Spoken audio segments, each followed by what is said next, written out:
So what I'll do is this, I'll introduce everybody, let them talk about what they do, and then I've got some questions that I'll ask them.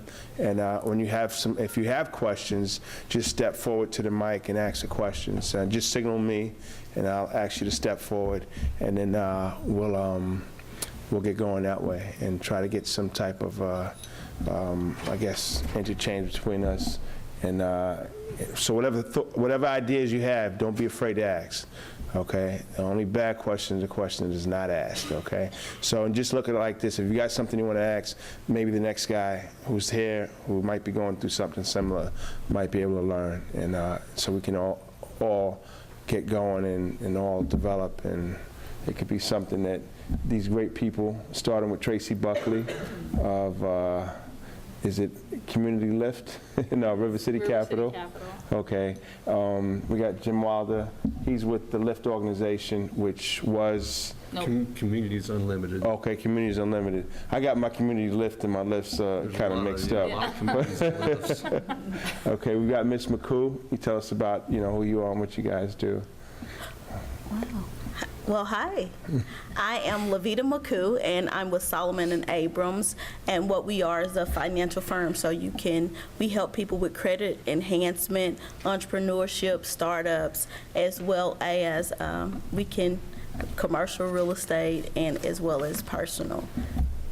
And I'll let Shami introduce herself and talk a little bit about what you guys do. Okay. I'm Shami Keaton. I probably don't need the mic. I'm my ex-cheerleader, so I can project my voice. Yeah. But I'm Shami Keaton with the Credit Network, and what we do is we specialize in helping entrepreneurs such as yourself be able to walk into the bank of your choice and 10x your business's buying power.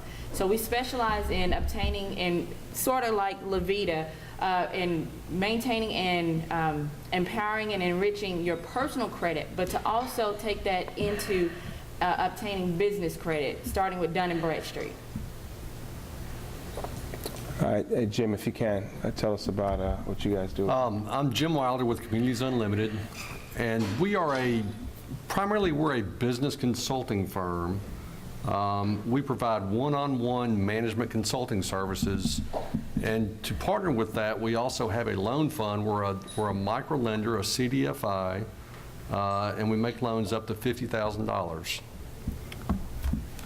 Tracy. And I'm Tracy Buckley. So I work for River City Capital, which is an affiliate of Community Lift.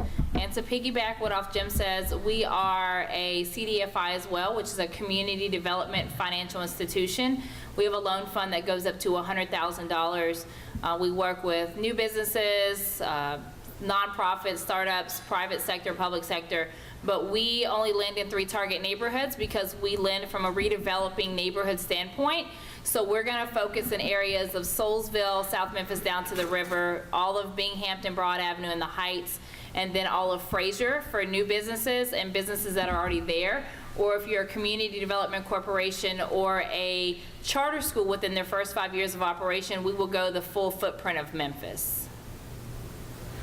Yeah, what we have is this. I've got questions that are broken down more on credit, business credit, personal credit, and I'll start those off with Shami and Ms. McCoo, and then as we get into more Access Capital questions, move it over to Jim and Tracy. So the first question is going to be, how does personal credit affect obtaining business credit? Can you help us with that, Shami? Of course. Your personal credit, to an extent, from what is now becoming the standard, because once the real estate market changed, credit became very, very tight and very hard to get. So now business credit is becoming a whole lot easier to get, where they're not considering your personal credit to a certain extent. It depends on the size of the business, and it depends on what you're actually going after. I actually came bearing gifts today. If you wanted to email me, I can send you over the 8 unsecured loans and credit cards that every business owner must have.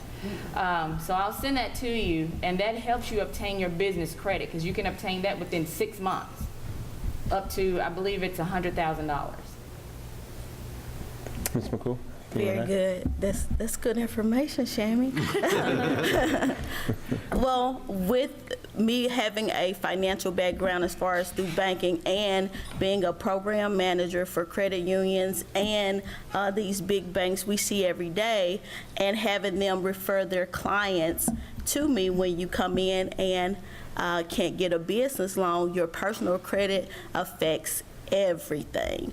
Now they've kind of relaxed the standards, but you're that personal guarantor on that loan. So guess what? We have to face the facts. It's not a period that you reach because you cannot get a loan.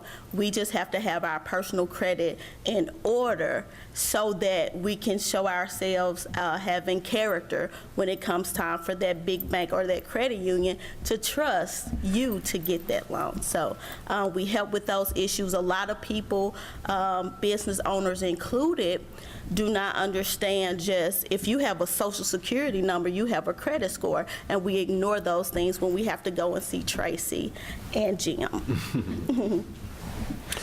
Tracy, anything you want to add as far as in looking at personal credit and how it would affect being able to obtain business credit from your organization? Right, sure. So we, a lot of times, don't look at business credit. We'll do a schedule of debt for the business owners. But for the most part, when you're a startup or you're a new business under 5 years, you're still filing 1040s, which are personal returns. You haven't quite gotten to the corporate returns yet. So we do look at personal returns when it comes to cover your debt ratio or your debt service coverage, which is basically how many times you can actually service a debt. So personal credit is important. But from the CDFI standpoint, we're going to look at a big picture. We're going to look at the credit. We're going to look at collateral, character, capacity. We're going to look at all things exposed to that outside of just what your traditional score is. But credit can play a part because if you do have recent bankruptcies or foreclosures, things like that, that it does hurt you. But the good thing, like I said, with the CDFIs, when you file a personal return, you'll have your Schedule C, which is your profit and loss schedule or your business schedule, basically. So when you get ready to look at a lending opportunity outside of your credit score, you want to see what are your sales, what were your sales on your Schedule C, because a lot of times, and I learned this actually from Sean in a conference panel we did a while back, a lot of people in West Tennessee, they take the most write-off. They take as much as they can in a write-off to minimize their tax exposure. But at the end of the day, when you get ready to go for a lending opportunity, you do want to show some sort of income for the business. So outside of the credit, that will be looked at as well as how profitable is your business. So don't just think it's all about your credit score, because there are so many different factors that we look at outside of just what that number is, because that's what it is. It's just a number.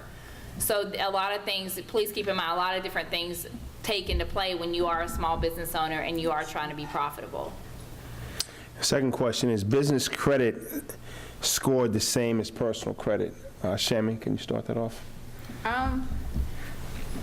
Yes and no, because they don't take into consideration all of the different types of things that you have on your personal credit. For example, your personal credit score is going to be based off of, late payments, collections, your name and address even is considered into your credit score. Whereas your business credit is based off of how well you have established profit, how much collateral you have. They look at a whole different type of scoring chart.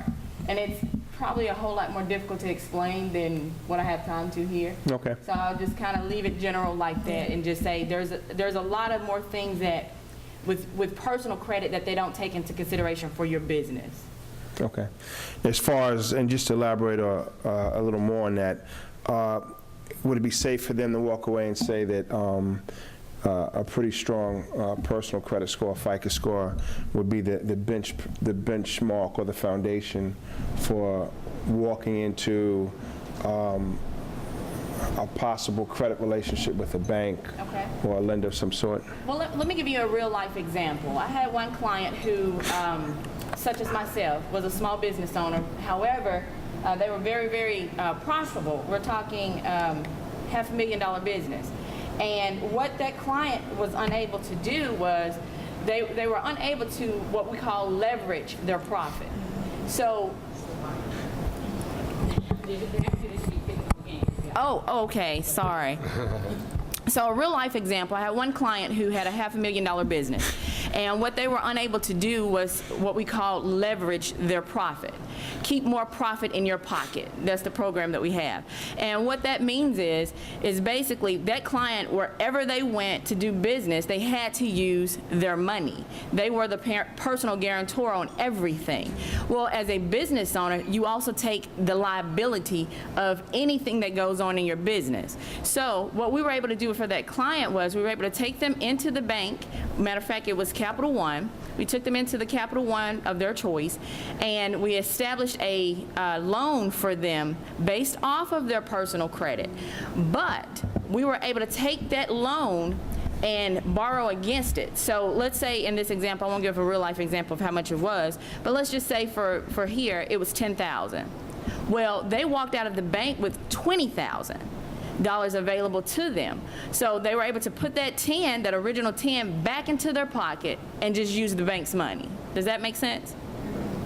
Now, one of the other things we do also, this thing keeps falling, is rebuilding your personal credit. With our clients, we also do the same thing for your personal credit. 30% of your personal credit score is based off of how much debt that you have. And so, I'm sorry, not debt, that you have good credit accounts that you have. That's what I meant to say, your good credit accounts.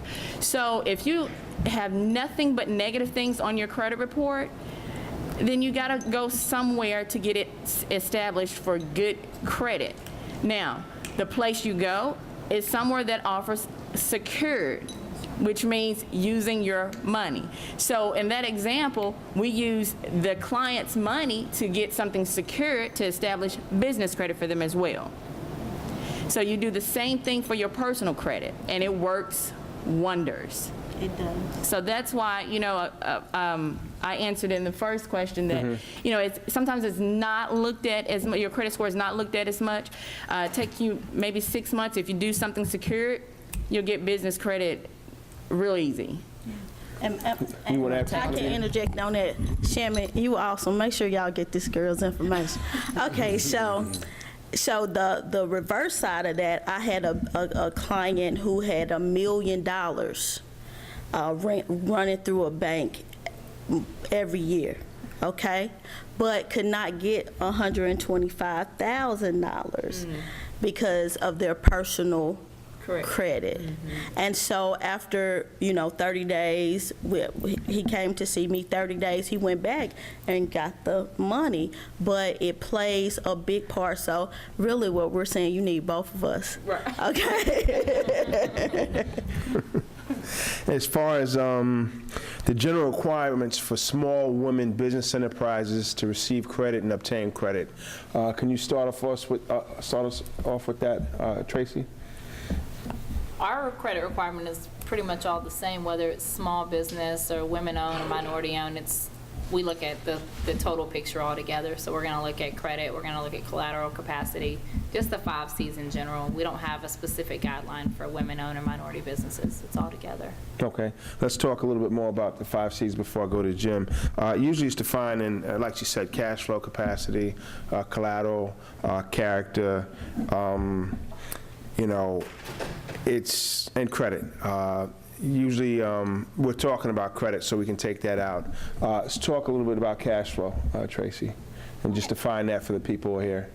Okay, so cash flow would just be how profitable your business is and what your numbers actually are. And then, like I said, when you get ready to do your 1040 and your Schedule Cs, your cash flow, what does it look like? Your sales may be 400, well, let's just say your sales are 75,000 on a smaller side, and you have $50,000 in write-off, so your cash flow at the end of the year is only $25,000, but you really need a loan for $50,000 to help you ramp up your operations.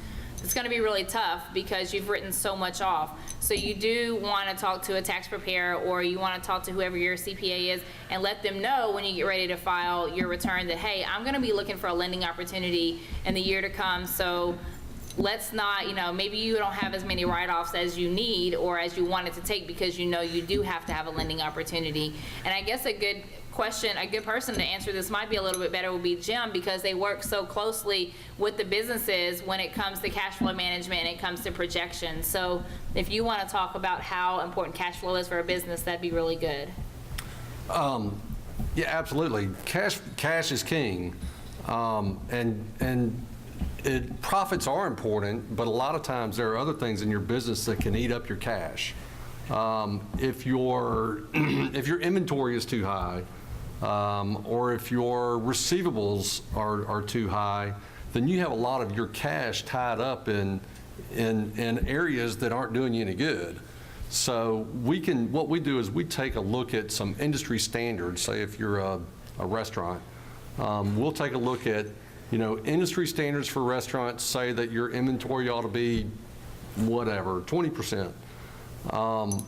And your inventory actually is running at 40%. Well, we can take that and say, somehow we've got to get your inventory down so that you're back into line with the industry, and that will free up some cash that we can then leverage. So really, when a lender is looking at getting a loan paid off, they want to make sure that there's enough cash being generated in the business in order to pay back the loan. So you've got to show that there's actual cash that's coming out of it, that's coming out of your business, in addition to the profitability of the business. Well, I'll get back to that. You have something, Max? Go ahead. I do. We jumped away from credit, and I was trying to get a clear understanding of the establishment of business credit, because we know with personal credit, you start opening credit, and then they start counting on it, and you see your FICO score and all that good stuff.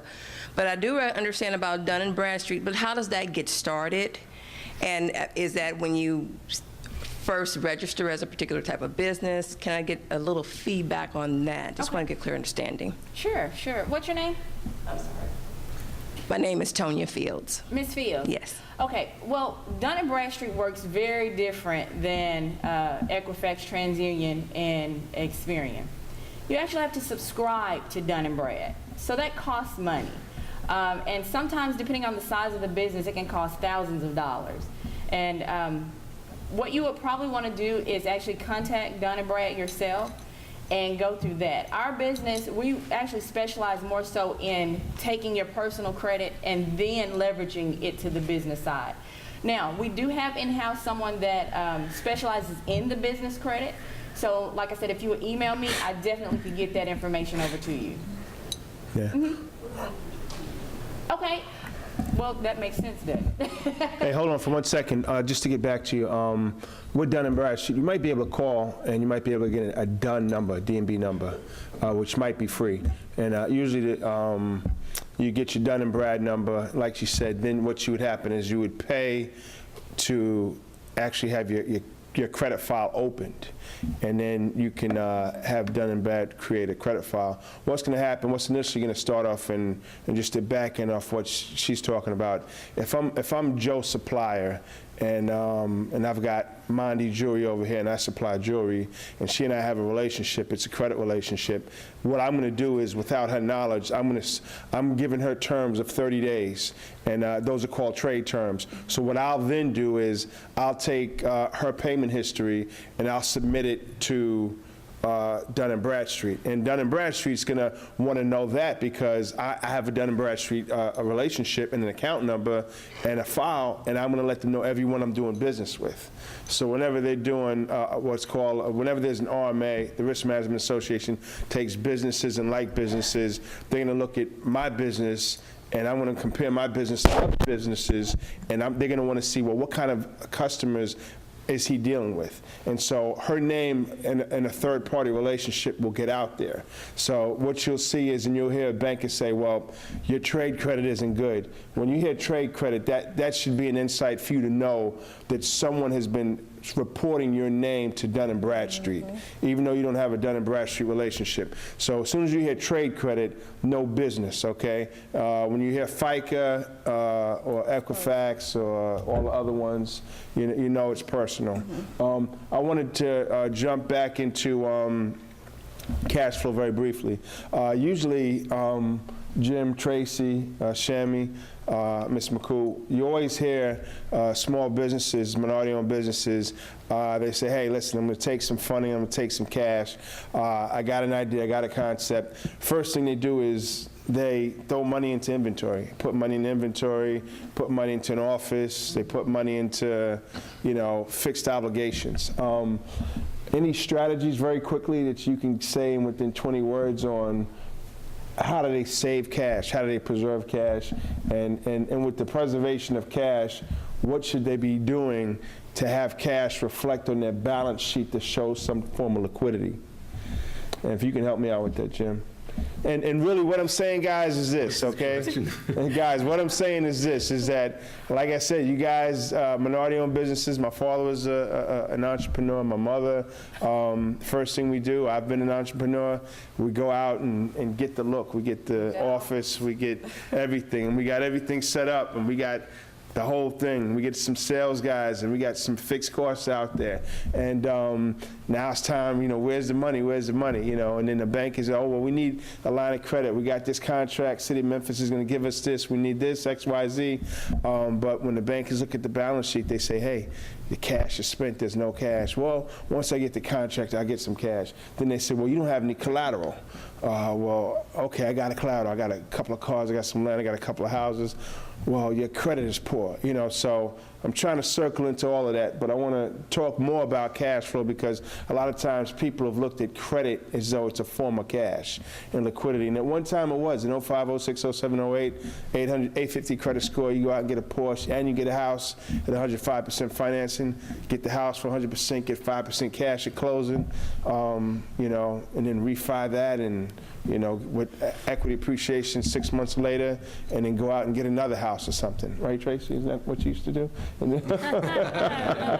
But can you help me out with that and just talk more about the balance sheet very quickly, if you can, Jim? Well, you got to have, you need to show assets in your business. It's important to have a strong balance sheet, so you have as many assets or more than you do have a debt load on your balance sheet.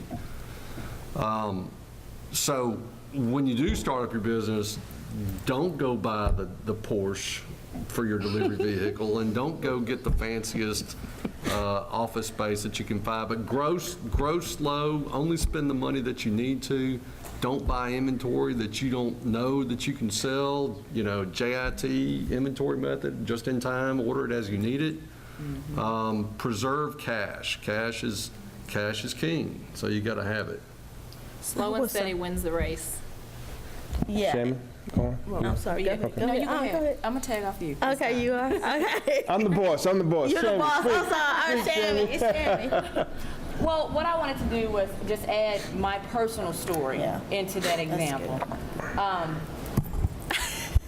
I'm sorry. He's going to get me. Every time I start.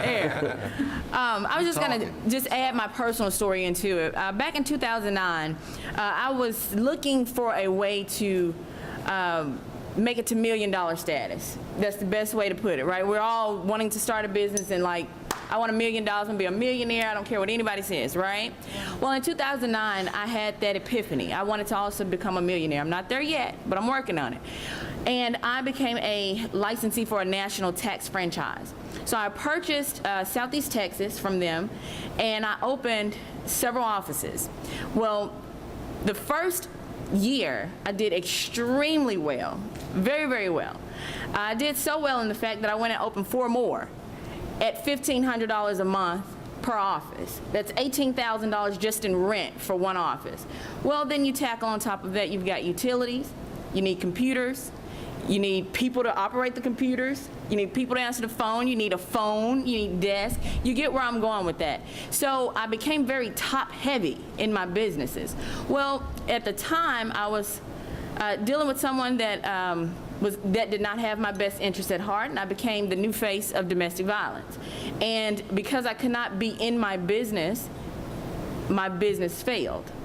When my business failed, so did I. So what happened was, if there's no cash flow coming in the business because my business is now failing, well, what happens? Everything that had become an asset, that was an asset, had become a liability.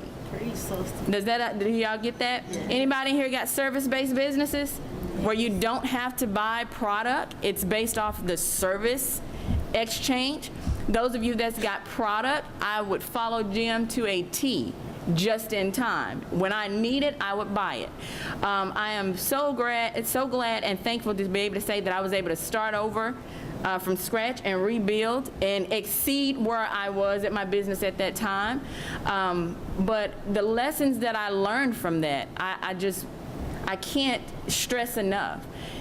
What Sean said about, we go out and we go get those offices. I mean, I got top-notch everything. Glass, I needed this, I needed that. It's not about that. It's about the transformation that you provide. It's about what your product can do for that person. If your product delivers, if your service provides, then that's all that matters. So another thing that a lot of people do, spend a lot of money in marketing and advertising. You don't have to do that.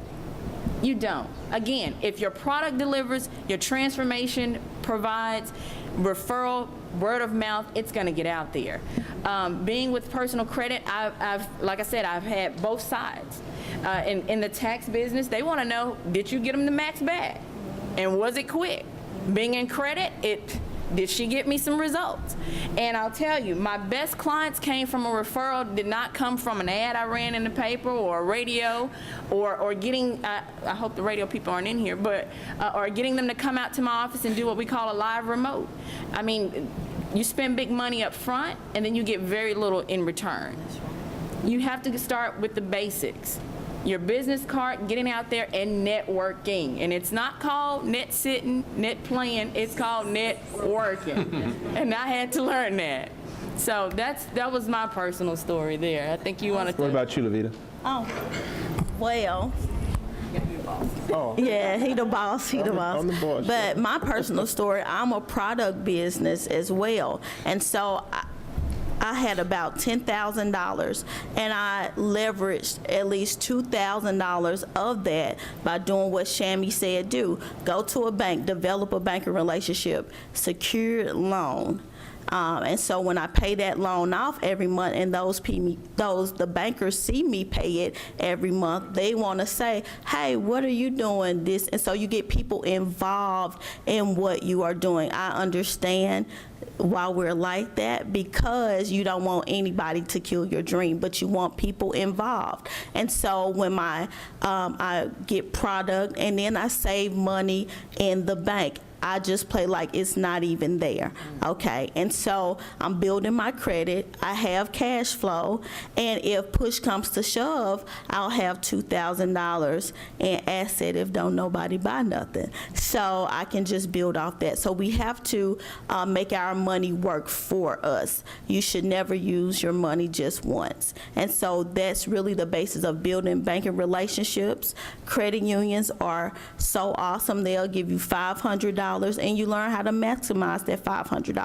Shammy was right. You do not have to spend a lot of money on marketing. You can go to www.fiverr.com and get a logo, get marketing. You can have social media blast, all of those things. Offer your services on there for $5 if you can do that. I mean, you'll be amazed of what you can come up with. But being wise and thinking it out and not being rash will preserve your cash flow. It's not, I have to do it, I have to do it. And really, word of mouth is excellent.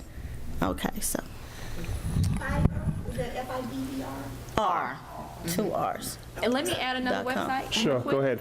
Guru.com, GURU.com works the same way. There's one more, Odesk, and I'm gonna give you my email. Odesk, exactly what it sounds like, the letter O, DESK.com. Those are the people that work for me now. Yep.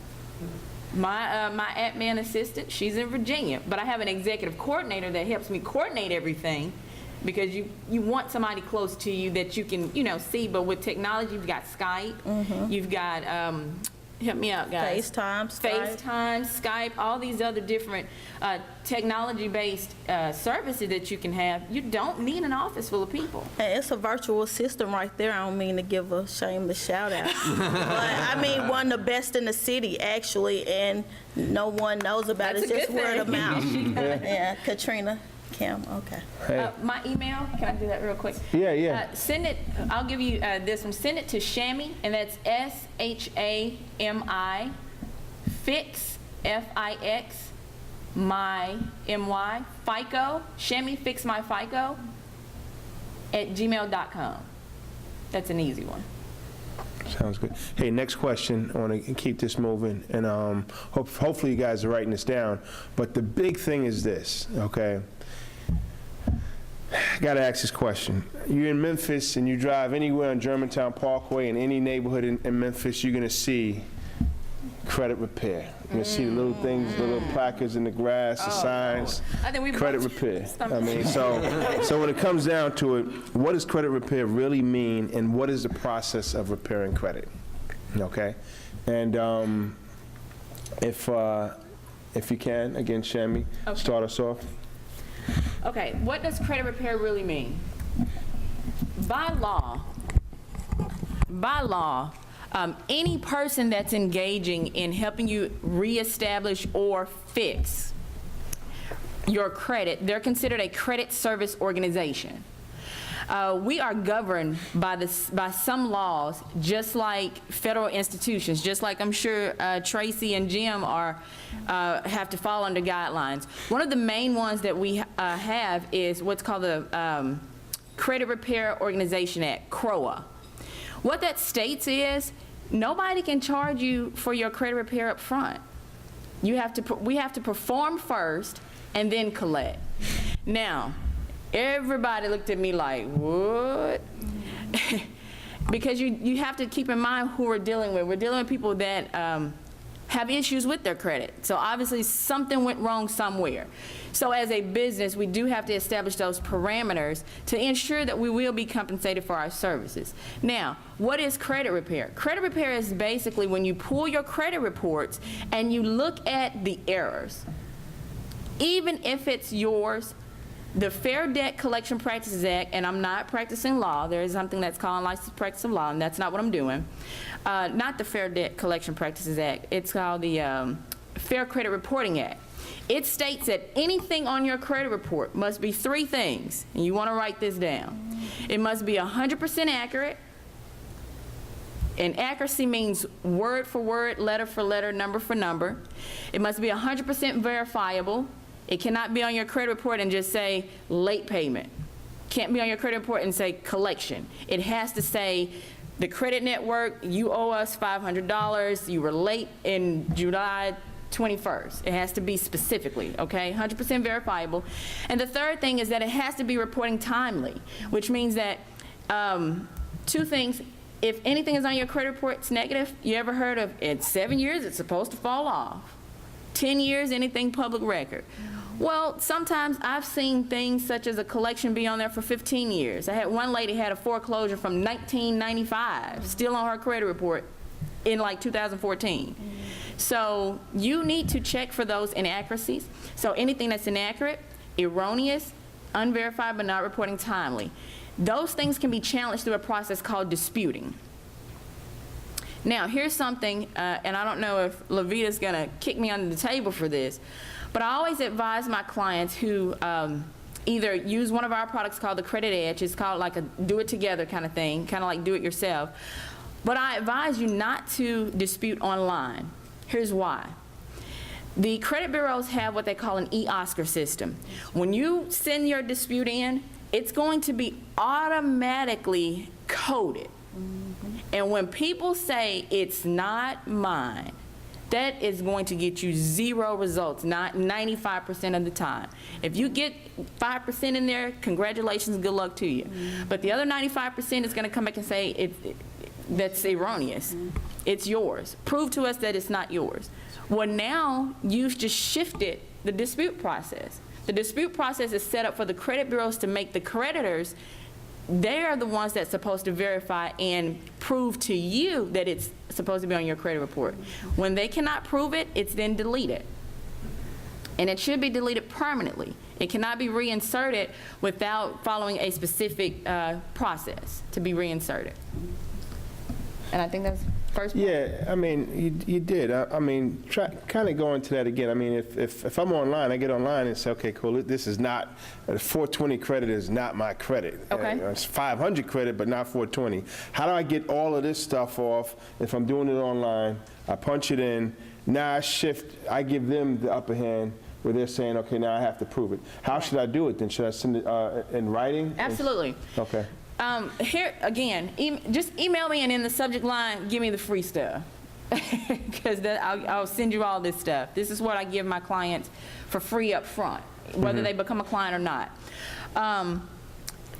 When you go online and you say, item is not mine, or I'm trying to think what the options are. It's usually not mine, or it says something like wrong date, or this is inaccurate. Well, what it does is it shortens the process and the codes that the credit bureaus can give you. The eOscar system, again, just like with business credit, there are things called scorecards.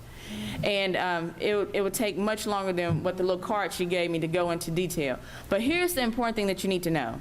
What you need to know is do everything in writing. Write the letter. You can even Google credit repair letter. Now, here's what you got to understand. Once you Google something, everybody has access to it. Everybody has access to it. So what makes my letter different than yours? Well, now the credit bureaus, because they love credit repair companies, and I'm kidding, they actually hate us because we're now taking business away from them. I'm going to go a step further in why you want to do it in writing. The reason you want to do it in writing is because, anybody ever heard of the Direct Mail Association? You ever got something in the mail that says you've been pre-qualified, pre-approved, and all this other stuff, and you're like, wait a minute, I never bought this and this. How'd you get my information?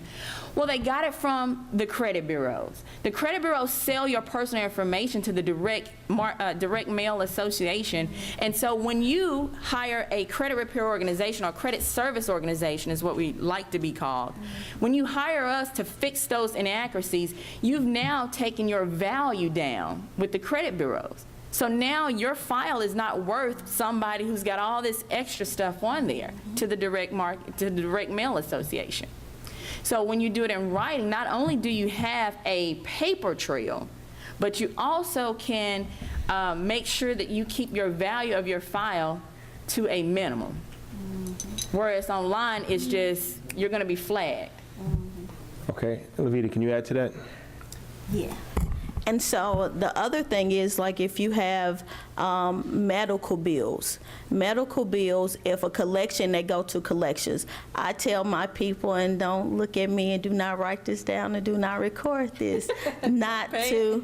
We are being recorded. Oh, never mind. Well, call me then. Well, call me then. But okay.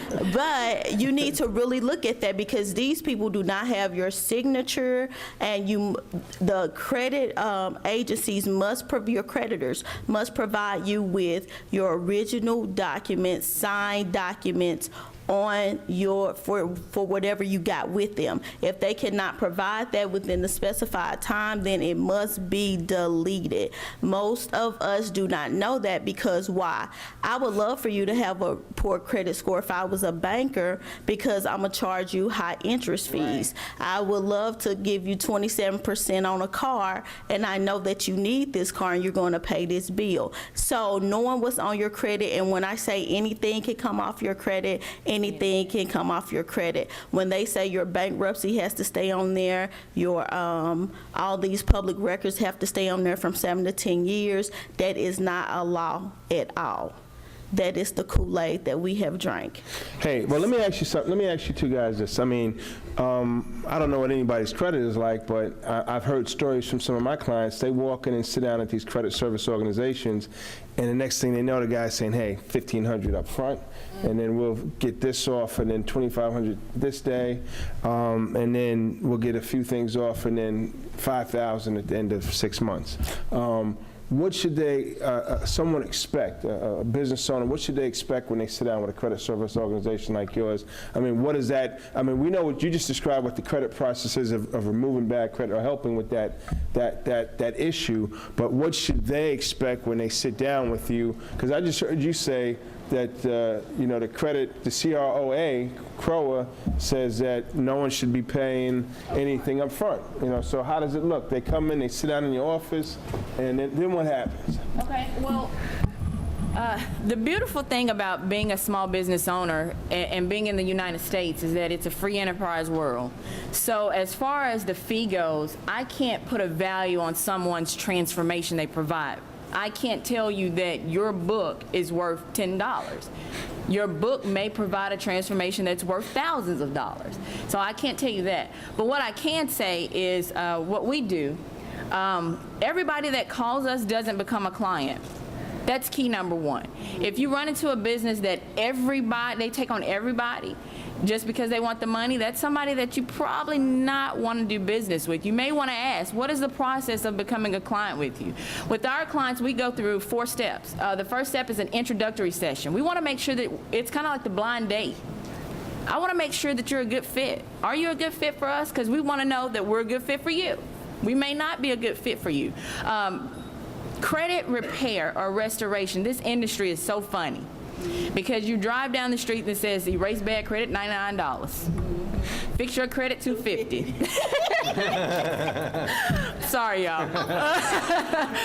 Sorry. Fix your You notice credit. I'm not laughing, right?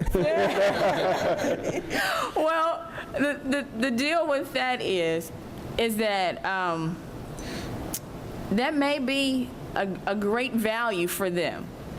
I've charged $199 before, but it's all about the clientele that you want and the results that you want.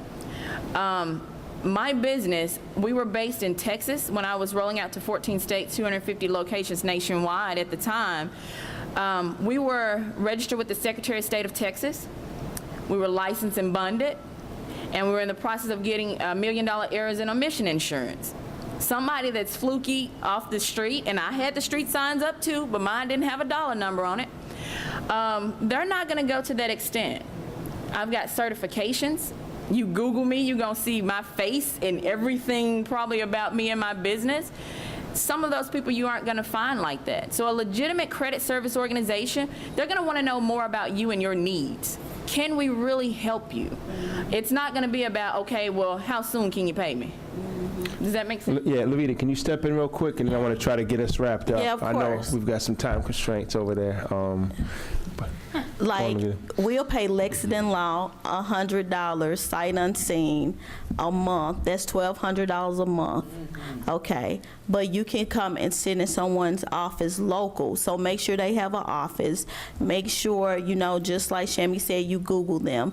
I came into the credit business the reverse way from my credibility being built from certification, home ownership counselors, banking, and on and on and on. So now when I get a law firm from Atlanta who's heard about me, that's credibility. So you want to make sure, you're able to, call them, have more than one person contact number in your office, to their office.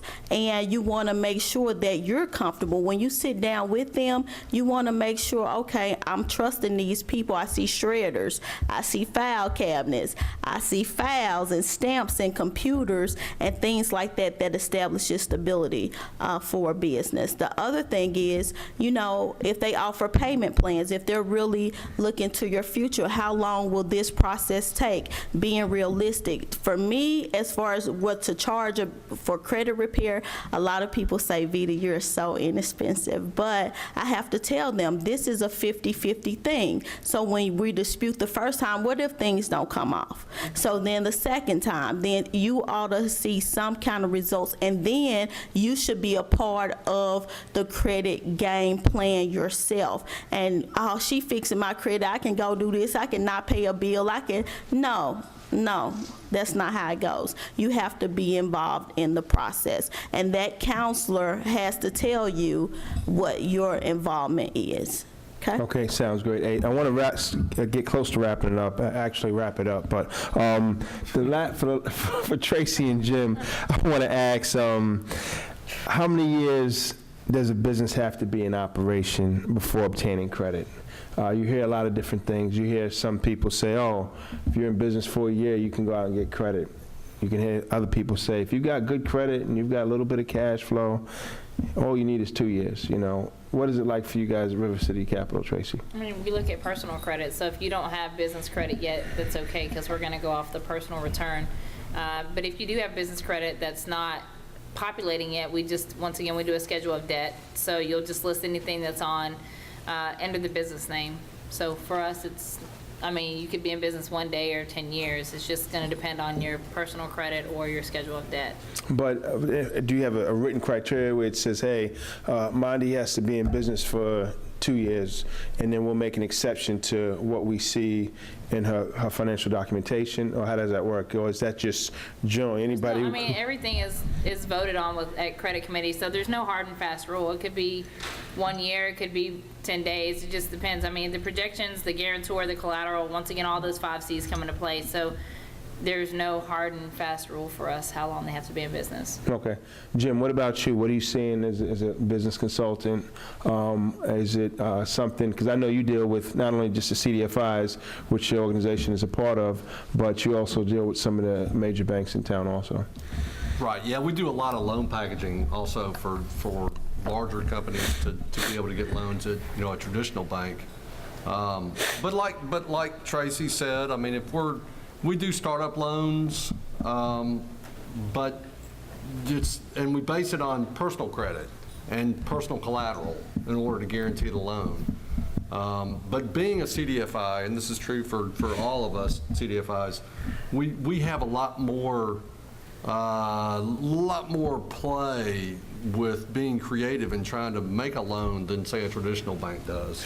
And a CDFI is a community development financial institution. Okay, go on. So if you walk into a bank, they're going to pull your credit and they're going to say, oh, well, you got a credit of 520, I'm sorry, but our cutoff is, 600 or whatever they say, and they're going to make you leave. Well, we're going to take that credit score of 520 and say, well, maybe there's something else, maybe there's a reason why it's 520 and not 600. So give us a reason. And all of those things, really the first thing we do is pull a credit, because you can tell a lot about the character of your loan applicant and the cash flow and whether or not they pay their bills based upon the credit. And if there's issues on there, then we'll take a look at it. And that's why it's important to develop that personal relationship, because we go to bat for our loan clients when it goes to committee. So you need to, and it's all people making decisions, so there are no hard and fast rules. Okay, remember this, he said 2 things, credit and character. Credit is a number, okay? You can manipulate by behavior your credit. It could be 500 or it could be 700, 750. Character is something very different. That's very human. So you find character in people. So having been in a lender for 27 years, you can get burnt on a credit number, but when it comes to true character, you might have 500 credit score, but your character may be something where you've never gone bankrupt, you've never not paid anybody, you've just had some issues, whether medical or kids in the hospital, and your credit suffered, but you have the character and the wherewithal, and you make an effort to make to really pay somebody back. Character, is based on having a relationship and someone knowing you. So if you know Levita at Hope, or if you know Shammy or Tracy, and they know your story, they can attest for your character. But if you don't have those relationships, all they're going to look at is a credit score. All right, so remember, we walk out of this, you can get your credit repaired by these 2 ladies, you can get your business consultant done by Jim, and then River City Capital for $100,000, up to $100,000, Tracy has the ability and the power to give you $100,000. All right, so before we go real quick, we're wrapping up. Is there any questions? Do I have time for 1 question? 2 questions? 2 questions, she said. You have a question? Okay. Do you offer bridge financing for short loans? Yes. It's no secret that small businesses have small bank accounts, especially when they're new, and that a large order could pretty much bankrupt a small business. So if I were, for example, to get a purchase order from a large company for $70,000 worth of product, I obviously